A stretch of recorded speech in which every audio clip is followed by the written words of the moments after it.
Hello बच्चों, let's read this question. The question says microtubules are constituents of. क्या पूछा जा रहा है क्वेश्चन में कि माइक्रोट्यूब्यूल्स कॉन्स्टिट्यूएंट होते हैं किसके. ऑप्शंस है A centrosome, nucleosome and centrioles, B cilia, flagella and peroxisomes, C spindle fibres, centrioles and cilia and D में गिवन है centrioles, spindle fibres and chromatin.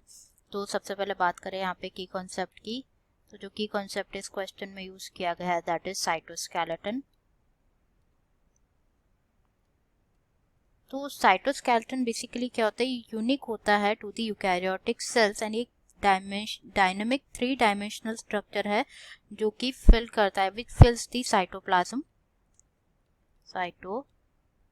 ये स्ट्रक्चर एक्ट करता है as both muscle and skeleton. Muscle and skeleton की तरह act करता है for movement and stability. For movement and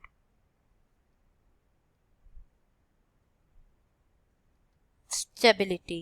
तो जो लॉन्ग फाइबर्स होते हैं साइटोस्केलेटन के, these are the polymers of subunits and जो प्राइमरी टाइप के fibres which comprising the cytoskeleton are microfilaments,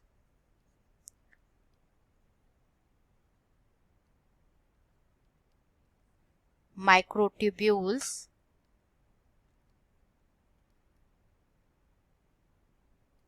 and intermediate filaments.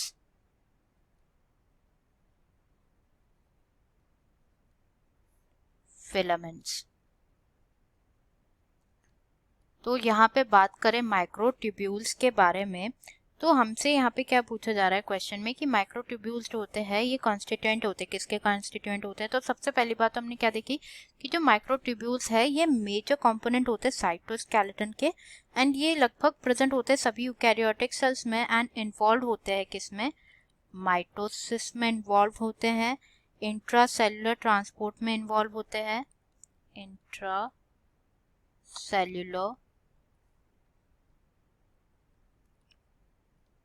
Transport में involve होते हैं, ऑल्सो इन्वॉल्व होते हैं in maintenance of cell shape, maintenance of cell shape. तो जो microtubules होते हैं ये कंस्टिट्यूएंट होते हैं ऑफ सेंट्रियोल्स, स्पिंडल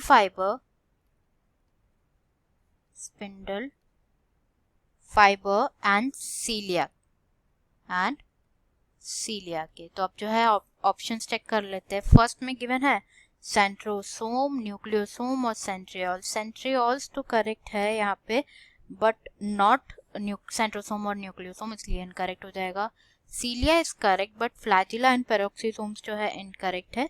तो जो फ्लैजिला एंड सीलिया होते हैं क्या होते हैं, फाइन हेयर लाइक आउटग्रोथ होते हैं मेम्ब्रेन के, while जो पेरोक्सीसोम होते हैं ये माइक्रोबॉडीज होते हैं. तो ये भी इनकरेक्ट हो जाएगा ऑप्शन सी में. गिवन है स्पिंडल फाइबर, सेंट्रियोल्स एंड सीलिया, जैसे कि हमने डिस्कस किया ये बिल्कुल करेक्ट है हमारा ऑप्शन.